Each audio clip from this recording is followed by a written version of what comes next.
Are we good? We rolling? We're Nudge, on. We're nudge, on. nudge. Ladies and gentlemen, are we good? We're on. Ladies and gentlemen, welcome to the Sean and Sax Show. Welcome. The office is coming along. Those of you, well, none of you can see it because you're not behind us, but I just had my dear friend Scott Travis drop off 2 new pieces of art. What? I was just showcasing. Oh, if you're watching this is Scott. This is one of his pieces here. Scott was doing Lady Liberties big time. He was big into Statue of Liberty pieces, and I hit him up. This was a couple months ago. It's probably 6 months ago. And I said, hey, man, I want you to do a big Jesus piece for me. This I was want almost a year ago, yeah. Was it a year ago? Yeah. Might have been. It was a while ago. And I hit up Scott, and I said, I want a big Jesus piece. If you don't know who we're talking about, look him up on Instagram. Scott Travis, brilliant freaking artist, great man. I mean, just awesome story. He ran a pool company in Vegas and self-made multimillionaire, and he and his wife work together. And he has this phenomenal fucking talent of art. And I've been blessed to be able to buy a bunch of his original pieces. But I hit him up and said, Jesus piece. And so maybe, I don't know if we can put it in here or somehow we can clip that in, or maybe now you're seeing it on the video that the guys are editing, or maybe you're not. Anyways, it's fucking great. If you're not, I'm going to have it on my Instagram shortly. But he literally just left here a couple minutes ago and dropped off my Jesus piece, which I'm really excited about. I'm really happy about. It's beautiful. It's beautiful. It was the very first Jesus piece he ever did. Since then, he's done a whole bunch.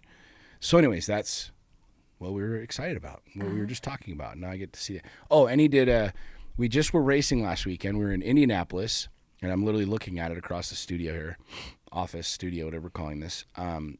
Did you like spark this, or did he just do it on his own? No, right as you won, literally right as you won, I sent a message to Bryce and Alex and Amanda and Scott and Ann, and I was just so excited that you were on the podium. Yeah. And he immediately was like, send me pictures of the trophy and of the car. I'm going to paint this. And it was like instant. So rad. Yeah, it's man. way cool. He literally, this was a surprise. So I knew he was dropping the Jesus piece off. But he did a really beautiful piece of me finishing the race here this last weekend. Yeah. And so it's got Indianapolis on it and the trophy and stuff like that. And I wasn't expecting that. But he said it took 60 hours? Mm-hmm. He put 63 hours into this one piece. And maybe you can see it now. Maybe we've edited it in now. I don't know if we can do any of that. By the time we got show. Home, it was done. Yeah, super cool. Like he busted it out. Anyways, really cool. I love art. I'm a big fan of art. I love art for a lot of different reasons. And this is not what we're talking about today, but fuck it, we're just talking.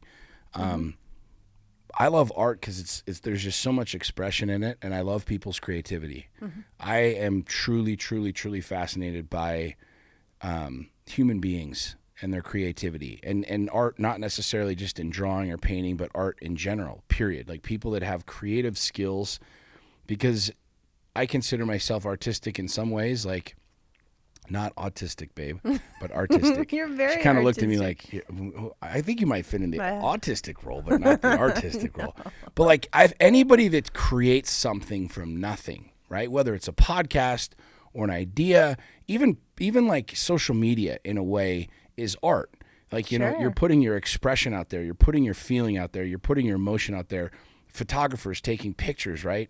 You know, I mean, there's 10 million people that took pictures of the Empire State Building, right? But some dude saw it one way on a certain day with a certain ray of light, and it stuck out to him, and he made it art. And to me, I think art is just such a beautiful, freeing, liberating expression, and it's really cool to see what comes out of people's minds.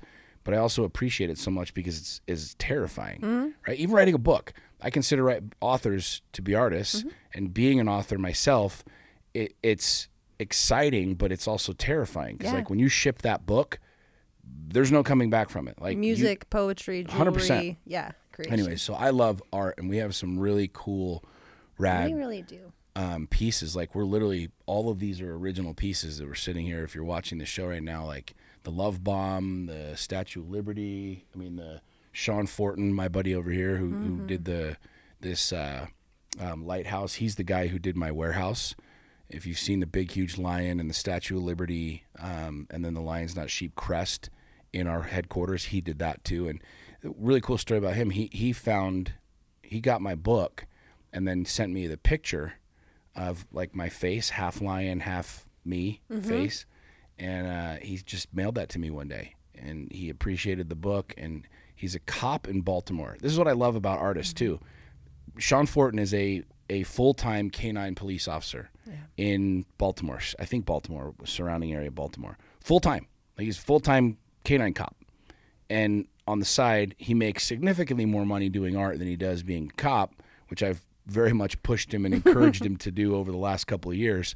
I'm like, dude, nobody appreciates you being a fucking cop. I do, and a lot of patriots and Americans do, but it's a very thankless job nowadays, and people give you a lot of shit. I'm like, fuck being a cop, keep the dog and go do art all day long.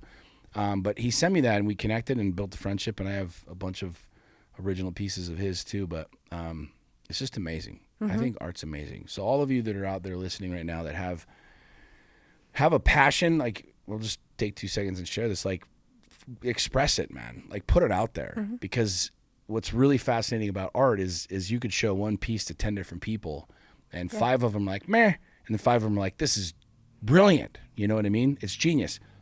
But I know that there's a lot of people that appreciate art, such as me. And we end up wearing it. We appreciate it so much. Yeah, we wear it. I mean, freaking jewelry. And tattoos. Clothing. I mean, anyways, if you have a dream, if you have a talent, if you have a love, even if you have a passion and you fucking think you suck at it, but you have a passion for it, I promise you there's somebody out there that's going to buy your shit.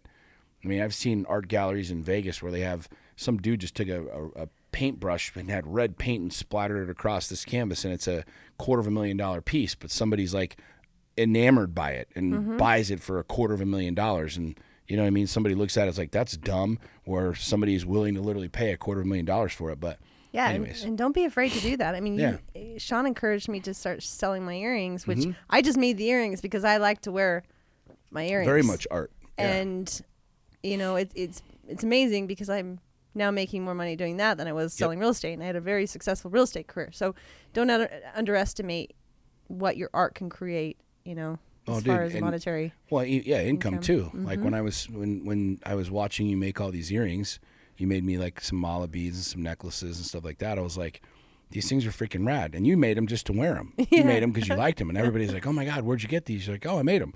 Well, can you make me one? I'm like, babe, like, women love these earrings. Every time you were posting them on social media. And what's cool is none of them are the same. No two earrings that you make and sell are the same, which is, I mean, that's as much art as, for painting or song or anything. Yeah. So anyways, that is not what our topic is about. No, but that's great. Anyways, if you're an artist, hit me up. If you got some cool shit, maybe put it in the studio or maybe commission you to do a piece for me. Anyways, so we want to talk about something.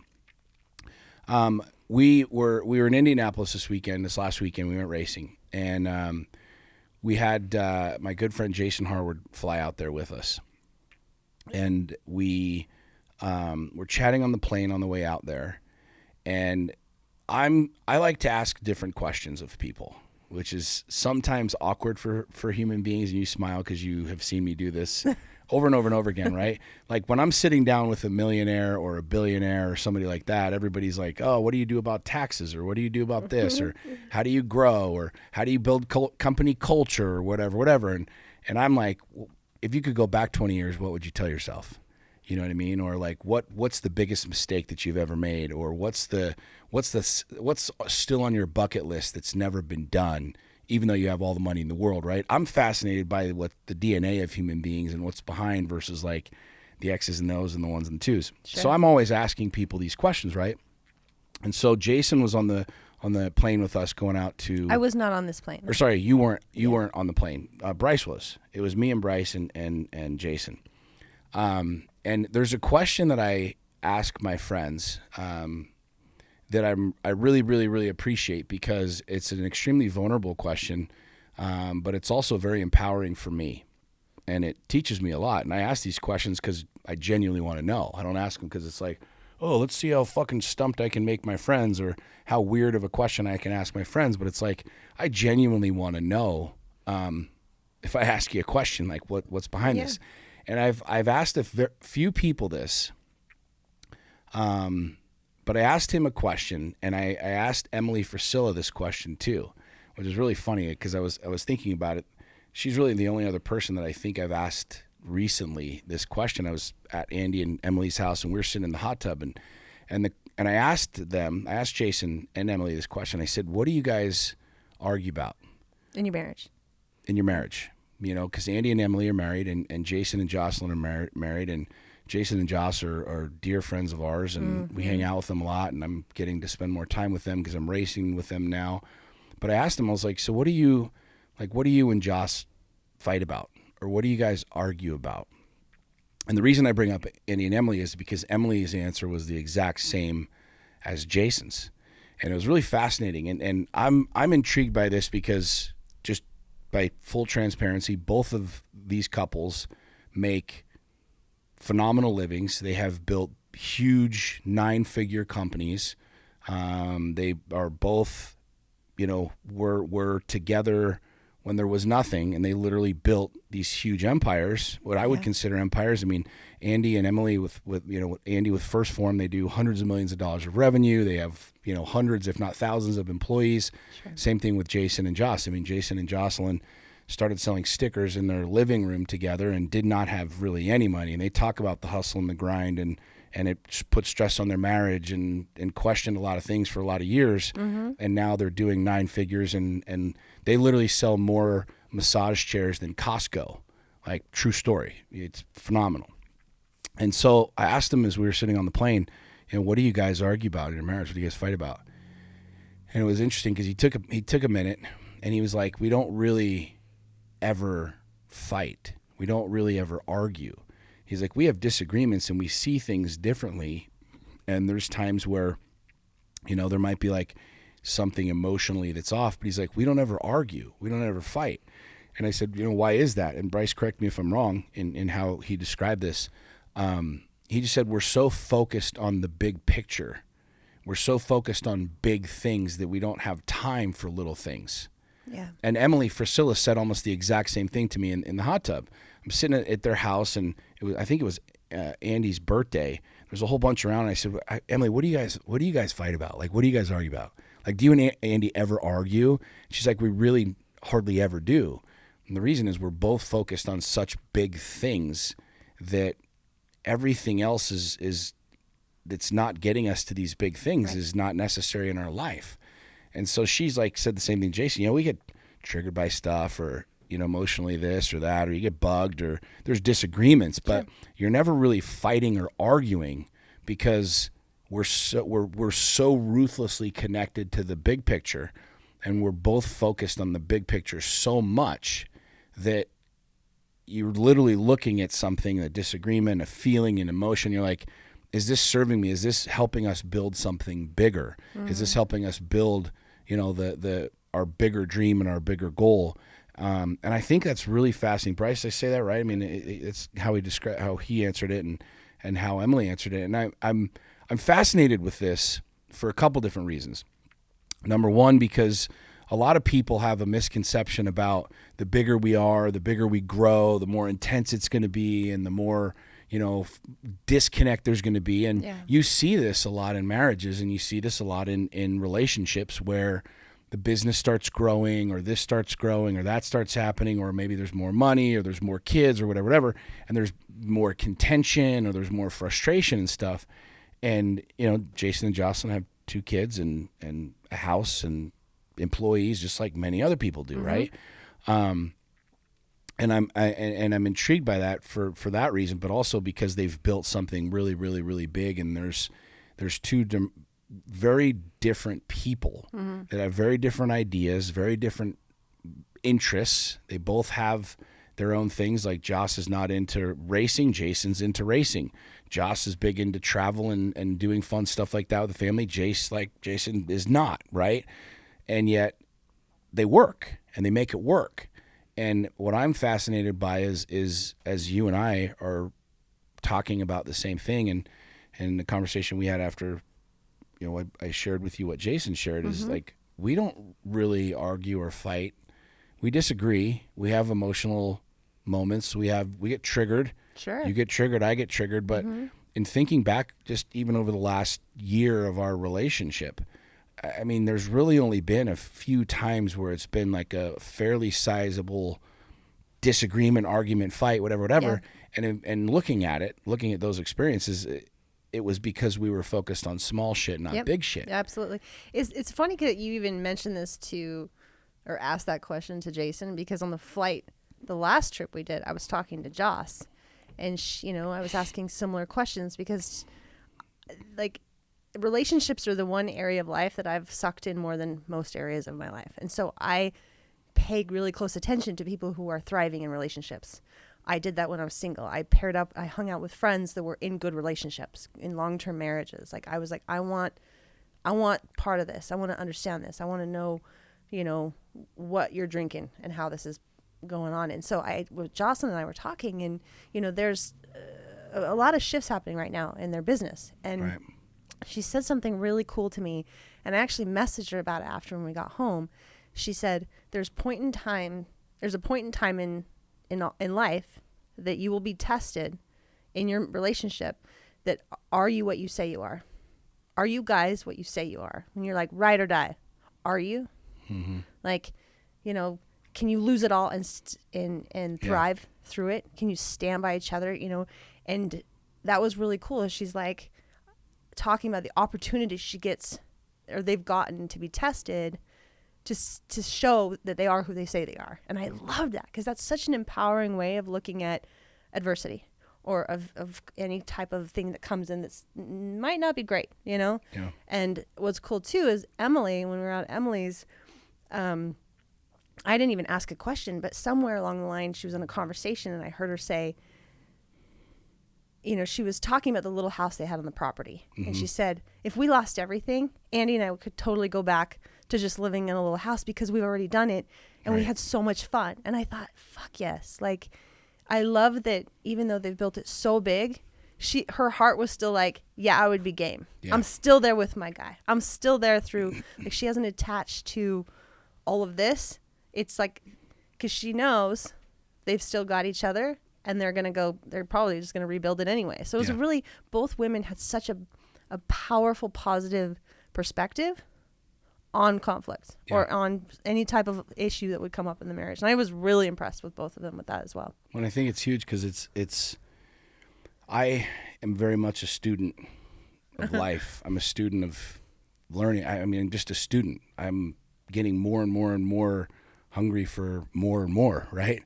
And we talk about this, and this is just letting you guys know, like, we're always asking questions. Like, we're always wanting to know stuff. And when I hang out with people, we were down on Lake Powell with a guy who's a billionaire who owns 20-something thousand doors, huge real estate guy, blah, blah, blah, blah, blah, apartment complexes and the whole thing. And a lot of people were asking him questions about business and tax strategies and different things along these lines. And I was like, if you could go back and tell yourself at 41 years old something, what would you do? Or if you could go back and what did I say? Like, if you could go back to 41 years old, and the reason I was asking that is because I was 41 years old. Mm-hmm. And I'm like, yo, you're 60 something years old. You're 20 years ahead of me. You're very, very, very wealthy. You've won the quote unquote business game. You've won the game, if you will, of life.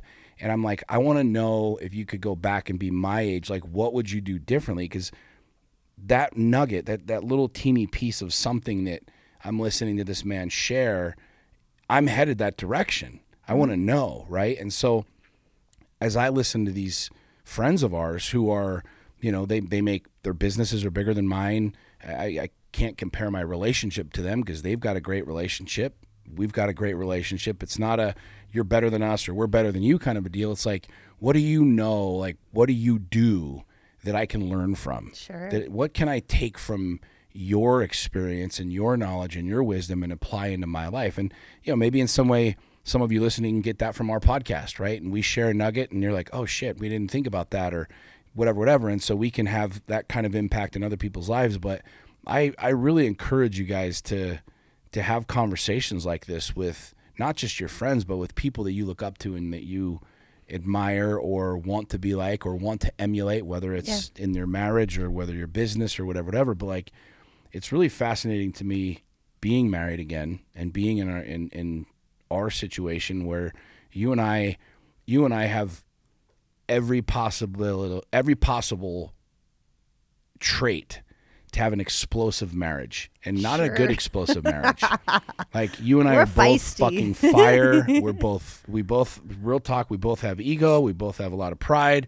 We both have a lot of bullshit. We both have been around the block in beating ourselves up and doing dumb shit and being we both.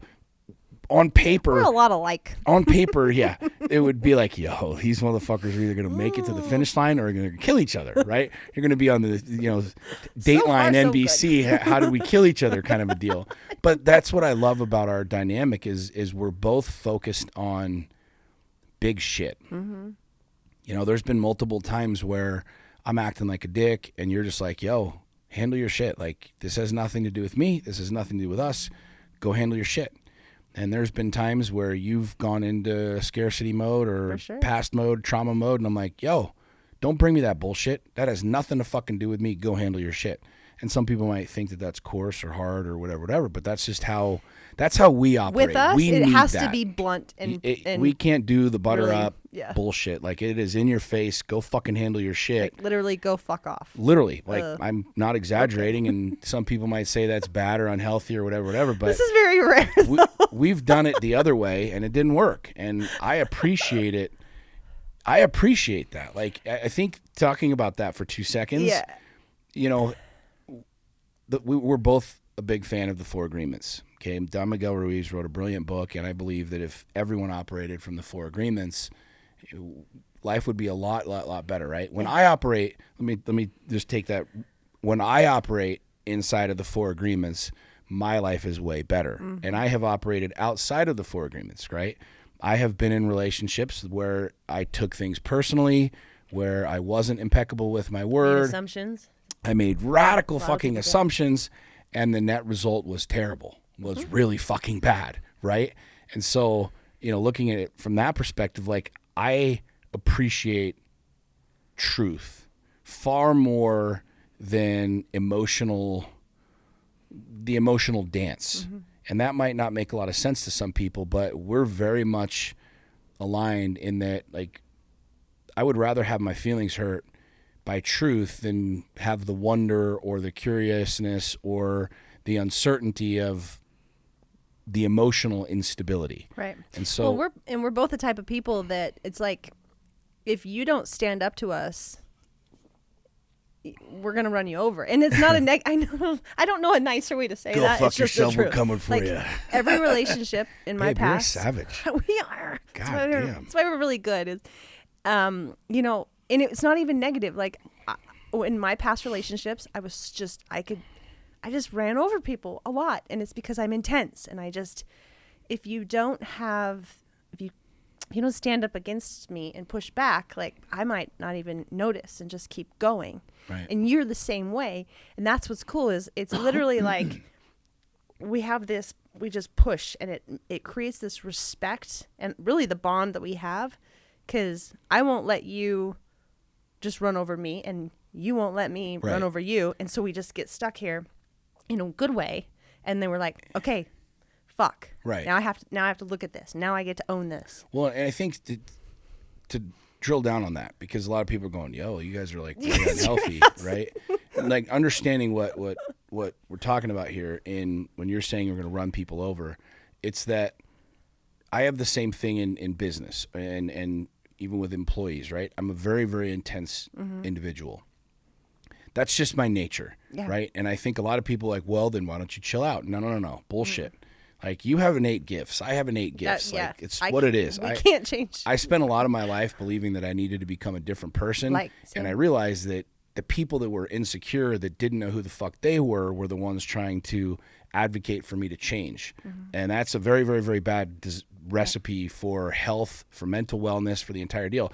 And I was unstable for a lot of my life because I felt I was bad. I felt the way that I thought was bad. I thought that being intense was this bad thing socially and spiritually. Like, it's not what God wants. God wants you to just shut up and, be this quiet little church mouse. I'm like, yo, I'm not. Like, I feel like a fucking bull in a china shop, right?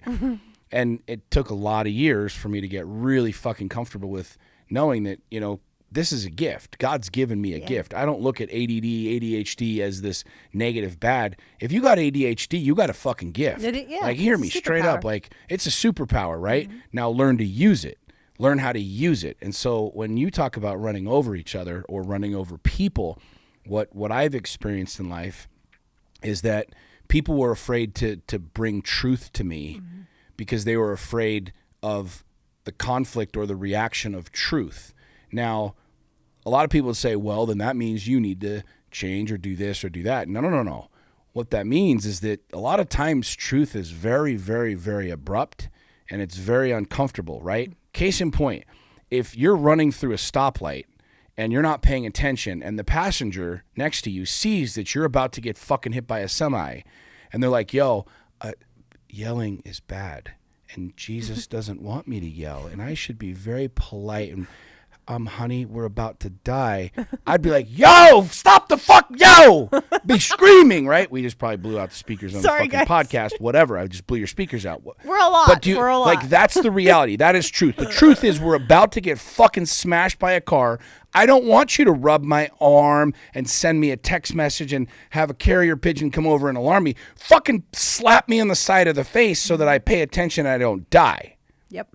That's what we're talking about. And the reality is most of you listening to this, a lot of people listening to this, you know, are taken back by that. Or they look at their relationship and realize, like, we're floundering. We're fucked. Like, we are not connected.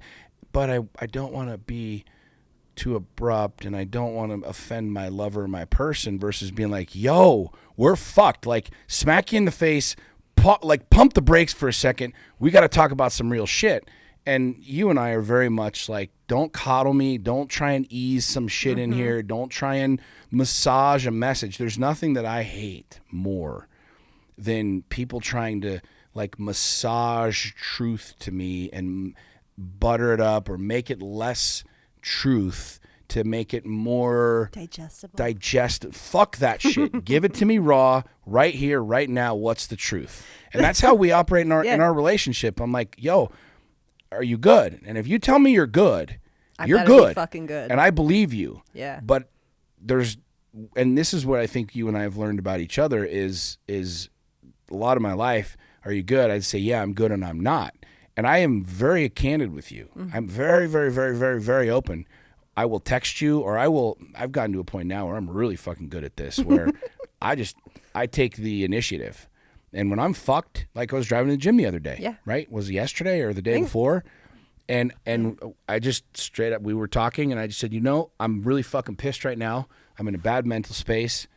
I'm triggered as fucked right now. And I just told you that. Like, it had nothing to do, you weren't like, well, is it about me or did I do something? You're like, okay, cool. What's up? You want to chat about it? And I'm like, not really. I'm going to go to the gym. I'm going to fuck some shit up at the gym. I'm going to lift some heavy shit and then I'll be home. And you're like, okay. Yeah. And there was nothing there. And I don't know how the hell we were going down this rabbit hole, but it's a great rabbit hole, I think, to go down. But just talking about the intensity. Yeah. But the we're big picture We're things. a very intense couple. Right. And so, you know. Yeah. Massaging truth and being, you know, well, the circling back, don't fucking picture whatever her name is. Every time I say that now, I feel dumb. I need to like come up with something different because that broad. Let's go back to. What's that? Oh, golly. Oh, circle back? I don't know. Well, whatever. Talking about focusing on the big things and the intensity of that and the reality of that and then, you know, the truth of the dynamic of our relationship and wanting that truth, you know, when you talk about running people over and that, I think a lot of people probably resonate with that because, you know, a lot of us struggle with that. We struggle with like the morality of being intense. We struggle with the morality of I care more about not hurting your feelings than I do delivering truth.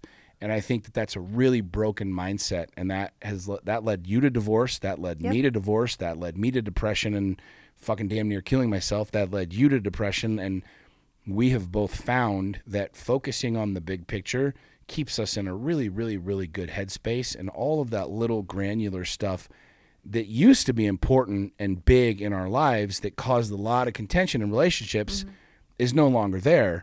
But then also realizing that that truth, that intensity, that fire. I think intensity is a really good word for that it. intensity. Every person listening to this knows exactly what the fuck we're talking about. Every one of you knows what that intensity is like. Every one of you has experienced, the frustration or the excitement or the fear or whatever intensity, these intense emotions. Don't fear the fire. Don't fucking fear that shit. Be that fire. Yeah. Like, don't fear it. And okay, so the whole purpose of this, or the whole topic, came up when Bryce talked about this weekend with you in the plane and asking all Jason this, about. well, even just what happened with, like, it could have easily strained our marriage, which is funny because when Bryce mentioned that, I'm like, oh, it didn't occur to me that should strain our marriage. Well, but but that's the level happened. and I will explain this, but that's the level at which we're operating on. Like, no, just big picture. Right. Big picture is I didn't even stop to have scarcity feelings around what was happening. Right. And do you want to tell the story? I mean, yeah, you can tell it really quick. So, you tell it. It's your story. I flew out to Indianapolis. I had a Lion's Den fly-in scheduled for Thursday, and Wednesday, Thursday, Friday, or Wednesday and Thursday were practice days and training days. And for those of you that don't know, I'm getting big into racing, GT racing. I race this Aston Martin, and it's high-level racing. It's not just show up to the track, throw on your suit. You're racing with some of the best in the world. It's very intense. It's very time-consuming, and it takes a lot of fucking practice, and I'm brand new to it. So missing training days or practice days or track days is a big no-no, especially with where I am right now, for not only the racing but for what I'm paying and the whole deal. And so I decided, all right, cool, I'm going to, I've built this lifestyle, and this is what's allowed me to race and to have the ability to travel. And so I booked a plane to fly me to Indy on Wednesday morning, and I was going to run 2 practice sessions, and then I was taking the plane back Wednesday night so that I could be here Thursday for my fly-in. I had 40 clients from Lions Not Sheep flying in, and then we were going to get on the jet and fly back out to Indy Thursday night. Long story short, we fly out there. Bryce and I go out there with Jason. We train for the day. We practice. We go to get back on the plane to come home. The plane's broken.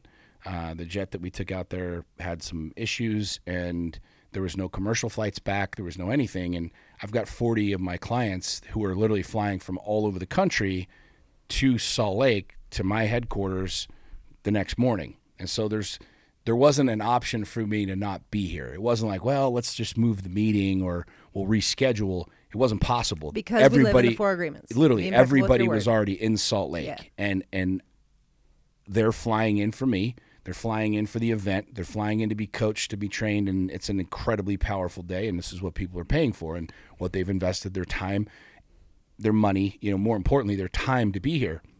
And so there wasn't an option for me to not be in Salt Lake on Thursday. Mm-hmm. And all of the things that were happening while, Bryce was a witness to this, they were happening when we were in Indy. I mean, 2 years ago, 3 years ago, 4 years ago, I'd have lost my fucking shit because I couldn't find a plane. I called, the owner of the plane and that I had just done a deal on, and he and I were kind of sharing the plane, and I'm like, yo, this plane's broken. What's up? You know what I mean? And I wasn't getting anywhere with getting home, and it should have intensified and escalated to me being like enraged. And the whole time I was just like, I don't have time to be pissed. Mm-hmm. I don't have the luxury to be upset right now. I have one job and one mission. It's to get back to Salt Lake City tonight. I don't care if it's 2, 3, 4 in the morning.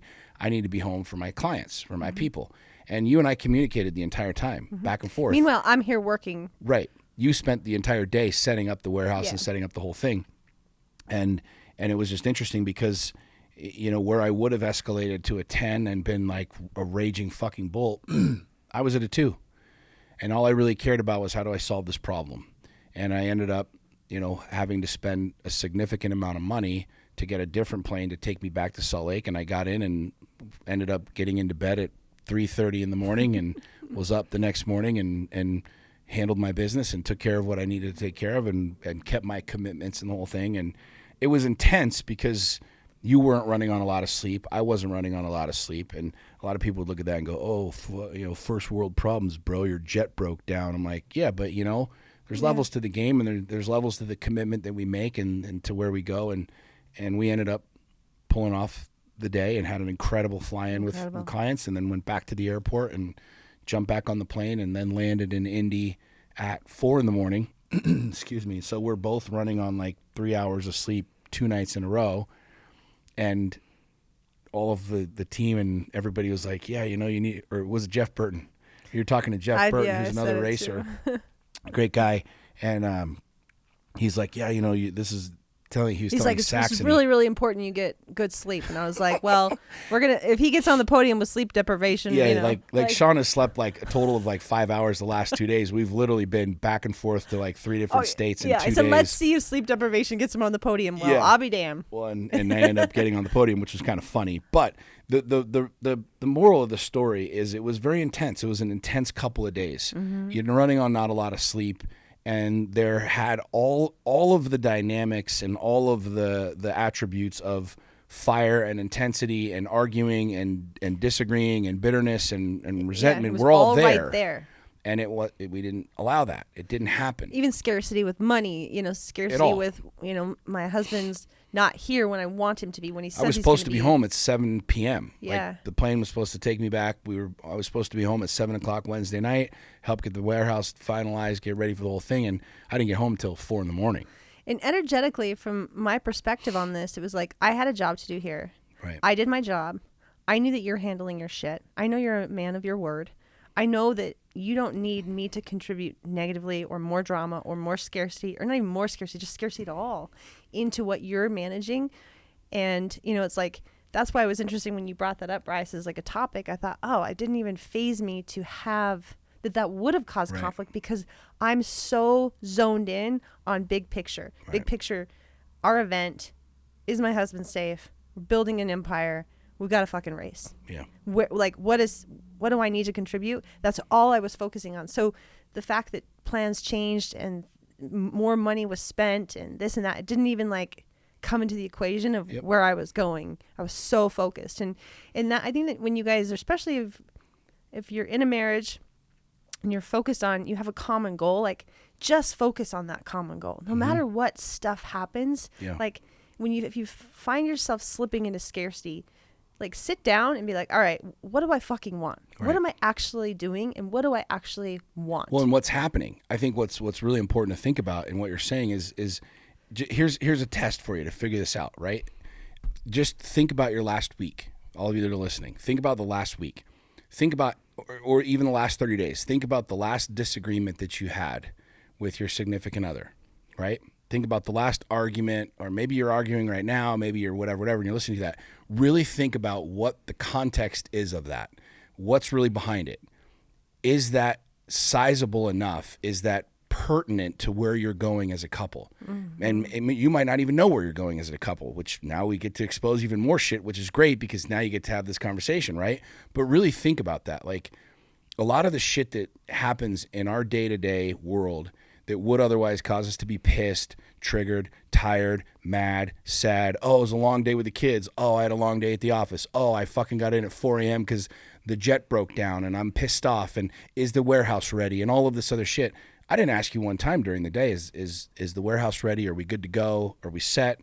I just knew that you were handling your business. Yeah, we have a lot of trust that the other person's handling big picture. Their shit. Big picture. That's it.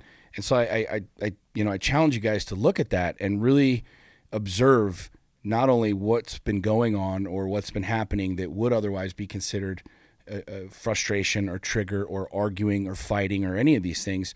And as you're moving forward, looking at these things like, fuck, man, do we even need to be arguing about this right now? Like, what are we doing? Why are we even in contention right now? Why are we even having a disagreement, right? Mm-hmm. And I have found for us in, the short period of time that we've been married, and we talked about this last night, we wouldn't be married if we didn't have complete confidence. And the reason we got married so fucking fast by a lot of people's standards and by the world's standards, if you will, is because we were both all in. Yeah. Like we had done everything the wrong way, which was not the 4 agreements. And we both decided, all right, we're going to live the 4 agreements. So you tell me this is who you really are. I'm going to believe you. This is who I really am. This is what I'm afraid of. This is what I'm good at. This is what I suck at. Here's the shit, right? And we both signed up for it, and we were actually living it. Yeah. And I think that's the reason that not only one, our relationship is what it is, and and I believe it's as powerful as it is. It's the most powerful relationship I've ever been in. Yeah. But I think the reason that we're able to move at such a fast pace and to be flying in and flying out and going in and going out and running multiple businesses and having 5 kids and having the ranch and all of these other things is because we're so focused on the big picture. Is this growing us? Is this helping us? And anytime these little teeny things come in, triggers, frustrations, whatever, it's really easy to see. Yeah. You know, it's easy to see this is not what I need to be thinking about right now. And thinking about what Jason said and what Emily Priscilla said, they both said the same thing. Yeah. Yeah, there's a lot of stuff that happens, but I get to look at it and go, does this have anything to do with my husband or my wife? No, like, great. Does this have anything to do with the big picture? No, great. Then why are we even fucking thinking about it? Why am I even talking about it, right? And I can speak that being able to operate this way allowed me when we were in Indy with a situation where, I mean, shit, it wasn't until 8 o'clock, Bryce, that we got that plane booked to take, us home. I should have been in fucking panic mode.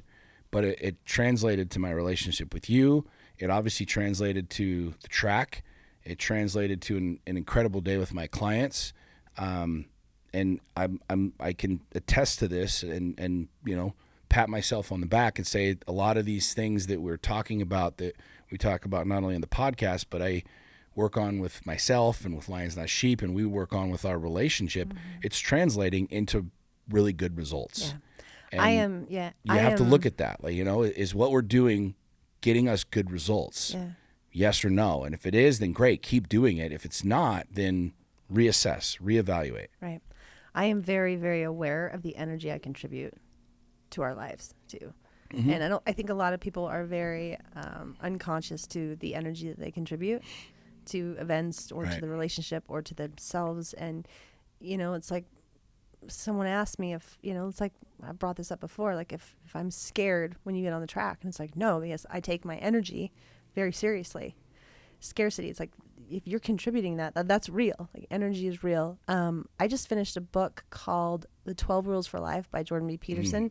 Brilliant. And he has 2 chapters. Brilliant and I wish book. I knew them off the top of my head, but you should just read the whole book. Read the whole freaking book. It is so freaking good. Even on Audible, he's the narrator. Yeah. It's such a fantastic book. There's an entire chapter about these type of things, what we've brought up. And so I encourage you guys to read that book. Like, start it now. Cause that's not a relationship book. No, That's just a fucking it's everything. life book. It's a brilliant It's a book. brilliant chapter on raising your kids. And I think the chapter's called, like, don't let your kids do anything that you wouldn't like them for, or something like that. His chapters are funny. They're titled funny things. Brilliant chapter on parenting. Yeah. But there's 2 chapters that they nail it on the head with, like, telling the fucking brutal truth in relationships.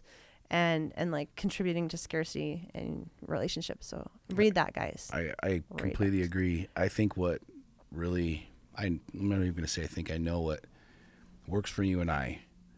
When you talk about running each other over, I like how you say that, because it's true in a lot of ways, but at the same time, you can ask our moms. what you're literally saying, and what I'm living and you're living and saying, that is like, we don't beat around the bush. We don't have time or space or bandwidth for anything other than truth. And we both committed to that. And that, again, like, I pray you guys understand what we're talking about is the truth. Literally, Jordan Peterson talks about this. He says that the single greatest remedy for every ailment on earth is truth. Yes. The single greatest remedy for every ailment on earth is truth. Pain, frustration, sadness, remorse, bitterness, joy, depression, all of these things, the single greatest remedy for everything wrong, everything, I hate right or wrong, all but suffering. Everything suffering, pain, all of this darkness is truth. And that begins with you. Like, 100%, we lie to ourselves so much. Yeah. It's like, I ask myself this question all the time. Where are you out of integrity? Like, where are you not telling the truth, Sax? To yourself. Like, because we can bullshit ourselves into anything. And then you can't be truthful with the person in front of you if you're lying to your fucking self. So you have to regulate truth, telling the truth to yourself, which sucks. Yeah. It sucks to admit that you're lazy to yourself. It sucks to admit that you're lying about whatever, how you about feel, money or how you all feel, of it. whatever. Yeah. Like it's such a different experience, like having this conversation. I'm chuckling as I'm looking at this picture of like racing, I spent a lot of my life having a conversation like with my wife where I was like scared to talk about money or how much this cost or what we were doing or the deals that we were doing, right? Where it's just such a different experience with you and I. It's like, how much was the race car? It was this much. How much was the jet? This much. And it's like, there's no emotional connection to anything other than this is truth. This is what it is. You asked, here's what it is.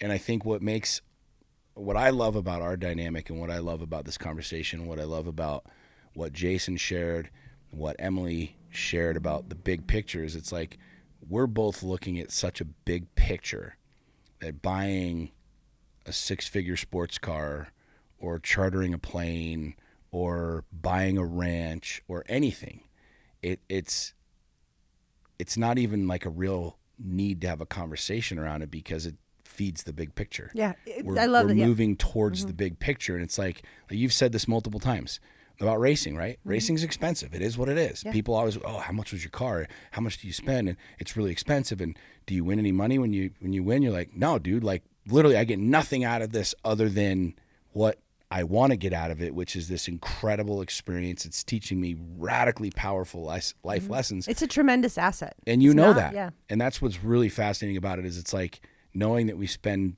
this much money. A lot of people look at it and go, well, you're spending all this money. But then you look at the quality of life and you look at all of the lessons that we're learning from it.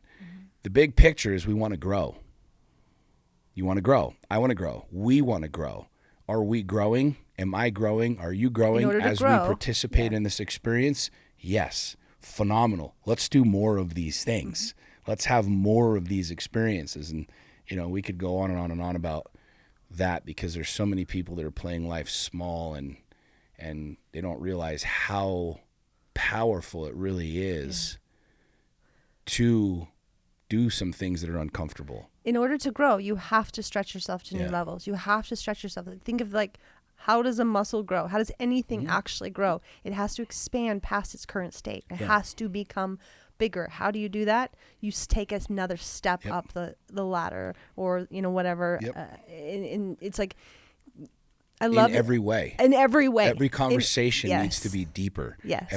Like this is why going back to literally the very first part of the podcast where I'm like, I ask my friends deeper questions because I want to know more, not only about them, but I want to know more of what they know. Like these successful people, I could ask them about like, how much money do you have in the bank? Or I could say, what keeps you up at night?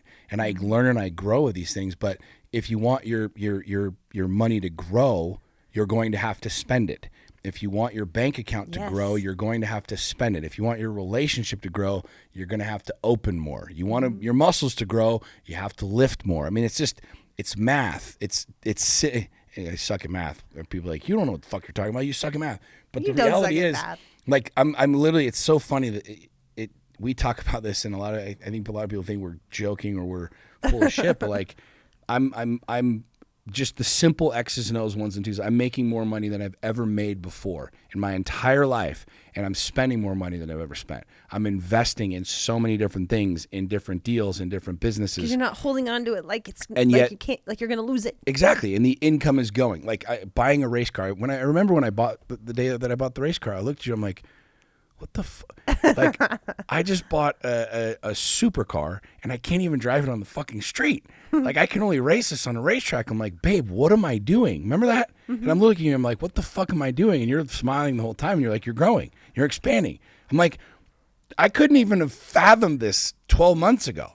Like, I couldn't have even fathomed being married or being 42 years old, spine surgery, and being jacked, right? Like, all of these experiences, you're like, I never even thought I could sell earrings and make more 6 figures selling my art, where I was used to transactional experience of, I'm a real estate agent and I do all these things. Well, who's going to buy my earrings and how am I going to make more money and how do I do? It's like this game of expansion, right? You're focused on the big shit. You're going to continue to grow. Yeah. You're going to continue to challenge yourself. You're going to continue to do these things that literally stretch you to a completely new fucking level. Yeah. And the reason that I don't ever have scarcity around it, and well, there's multiple reasons, but one of the big reasons that I think will help people's relationship is that I know that you have our common goal, our big goal in mind when you buy a race car. Right. I know you're not buying a race car to go showboat it with your dudes. Like I know why you're doing what you're doing, and I know we're on the same path. Right. And so it's like I don't question why you're doing it. Like I get it. I get the energy difference. I get the conversations that are different on a private jet when you have certain people there, like where your mind is, because you'll put yourself in a place to level up, to be forced to level up, and the energy and because you're such a visionary, things come to you. It's like I know that's an investment. That's not, I mean, yes, it costs a lot, but like I see those things as investments. Sure. Yeah. And when you look at it as an investment, you don't look at it as a cost a lot. There's levels to investments. Yeah. Do you want to make more money? Cool. You got to invest more money. Yeah. Do you want your muscles to be bigger? Great. You've got to lift heavier weights. Yeah. Do you want your relationship to be deeper? Do you want it to be based around the 4 agreements? Do you want to not question your lover, have doubts about your lover? Do you want to intimately know them? Great. You got to go deeper. You have to share more truth, open more doors, like go into more darkness, Mm-hmm. Yeah. I like your shirt. I like my shirt. For those Brandon, of you that are listening, Brandon, I don't know who Brandon is, but my shirt says, "Let's go, Brandon." Oh my God. It's so good, dude. It's so good. Anyways, excuse me, guys. I think this was a good podcast. This was a great conversation. Whammy. You just pulled it. What's his name from? That's from Anchorman. Anchorman. Yeah. What's his name? It's not Brick. The It's whammy not, guy. It's Champ. Yeah. You just pulled a Champ. Well, One guys, of the best movies of all time. I love how we just get on a roll and we just chop it up. And this is our life. This is our real life. This is what we're dealing with. This is what we're going through. This is what we're expanding into. This is what we are literally experiencing in our own reality. And I have to say, too, I'm grateful not only to be asking these questions, but I'm grateful to have rad fucking people in my life like Andy and Emily Frisilla, like Jason and Jocelyn, that are shining a bright enough light that I want to have these conversations with. Sure. And so real talk, I mean, I genuinely mean that. Like, these are, a lot of you see them on social media, and you see Andy and you see Emily and you see Jason and you see Josh and stuff, and I count myself very, very, very blessed and very fortunate to have these kinds of people in my life. And I've worked really hard to have these kinds of people in my life. And so knowing that I have the ability Jason's not only a friend, but a mentor and somebody that I look up to be able to spend 3 or 4 hours on a plane with him and be able to have these kinds of conversations, I'm truly grateful, like truly, truly, truly grateful, because it helps me so much, and literally sitting with Emily in it sounds funny, me and Emily sitting in the hot tub. We were sitting in the hot tub and there was like 10 other people there at the hot tub. But yeah, I'm chilling with Emily in the hot tub and being able to ask her these kinds of questions, but being able to have the type of human beings that will be candid and will be transparent and will be honest and share their truth means a ton to me. And so I pray that we're those people for other people, that people would say the same thing about us, or, would value us the way that we value them. And maybe people do, maybe people don't, either way. I'm grateful to have these people and these friends in I am too, our very lives. much. So, and we have a lot of other really great We don't people. hang out with fuckers. We just don't. Just badass motherfuckers. It's true. I mean, you don't. Amen. We Amen. are picky. We do not need to beat around that. We don't need to freaking apologize for that either. I mean, the truth is, I don't want to apologize for that, man. Our time is so valuable and so precious. And if you're a human being listening to that and you think that that's an ego statement, I challenge you to check yourself, because if you don't look at your time as the most precious, valuable thing that you've got, you should fucking reevaluate that. Because if I've got an hour that I get to spend, and God's put me here and I'm alive and I want to spend it someplace, like, you better goddamn well believe it's going to be in a place of value, of growth, of experience, versus drama and bitterness and bullshit. So, gossip. Yeah, amen. Preach. Anything else, baby? Anything else you want to share? Sorry we didn't do a podcast last week, but we're not really sorry. We love you. How's that drink? This drink is fucking terrible. This is not good. I don't want to like shit on them or anything, but I wouldn't buy this drink. And I'm not going to say it. If you guys are watching, then you get to see it, but I wouldn't buy it. Anyways, guys, thank you so much for tuning in. If you got value from this, please do us a solid and share this. Share it on Instagram. You can go into the iTunes or the Google Play and copy and paste the link. I think there's a lot of good nuggets in this podcast. We really appreciate you guys. Yeah, we really do. And I appreciate that we get to have these conversations and rehash our life and talk about our own shit, which is great. Yep. All right, guys. God bless you. God bless you. Talk to you soon. Bye.